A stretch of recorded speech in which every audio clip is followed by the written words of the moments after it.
quiet.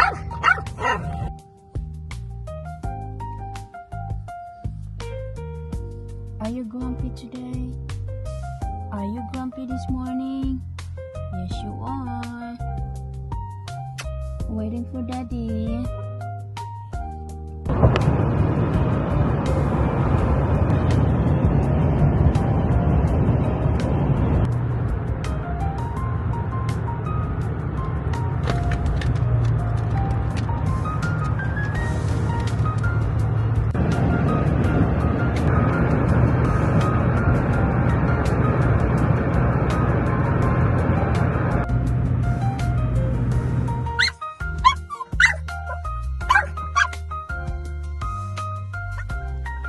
Hey mga loads, good morning. So ngayon nandito kami sa sa parking lot kasi hinintay namin yung asawa ko kasi may binili siya sa store. Kakagaling pa lang namin nag-drop off ng box namin.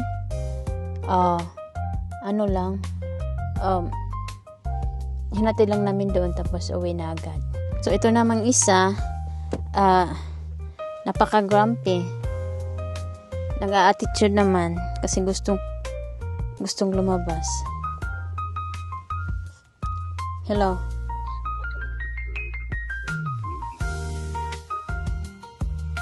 Napa?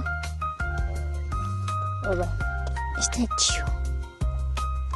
Sawaru say. Wait, we're just waiting for daddy, okay? Here we go, girl.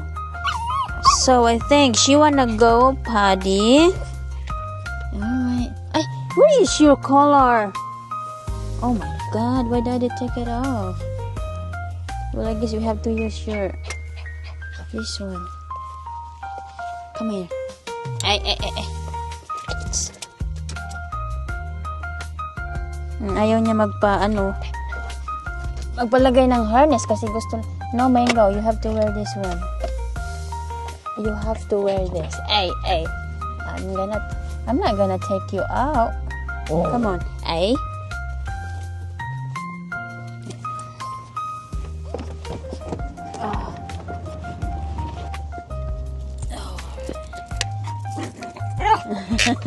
Hold on.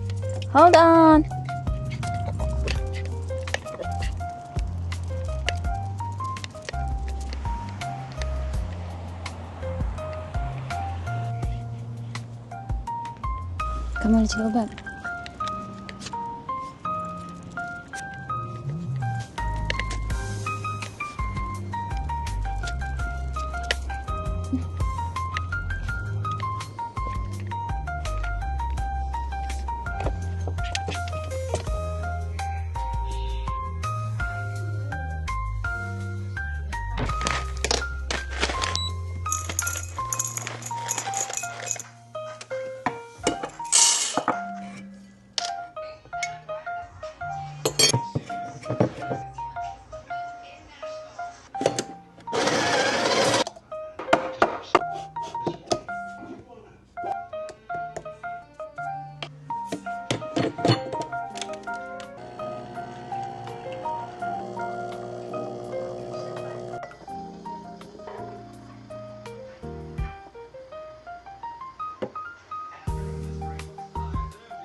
Alright,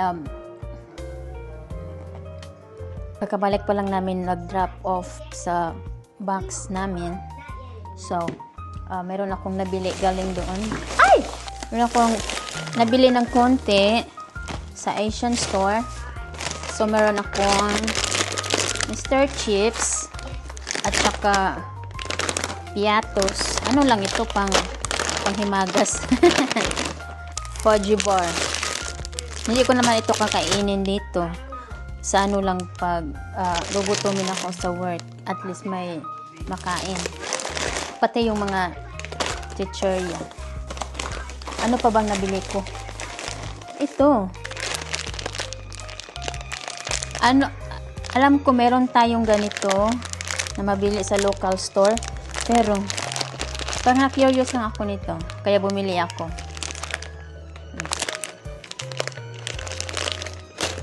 Kasi lately, parang nagki-crave ako ng macaroni salad. Sesame seeds. Kasi magawa ako ng palitaw. Maganda yan yung masarap yan. Tapioca pearl. Ayan. Galing ito sa Pilipinas ata. Yeah. Product of the Philippines. So, bumili din ako niyan para sa pang dessert, pang mango sago. Buti naman may nahanap ako na lye water. Ito yung hinahanap ko na mag-work sa akin.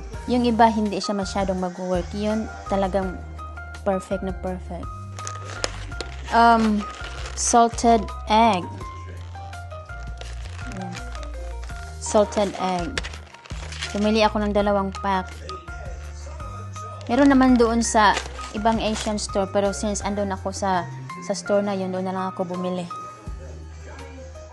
Saka hotdog. At saka meron din akong bumili din ako ng igado. Igado. Sa Tagalog. Sa Bisaya daw, ginagmay ata sa Bisaya. Yun ang sabi. Hindi ko pa nakainin kasi parang kailangan ko ng rice.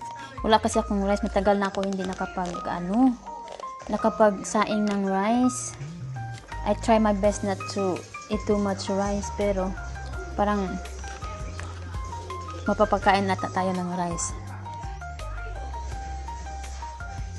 So mamaya meron akong pupuntahan. Mag-dinner kami with friends.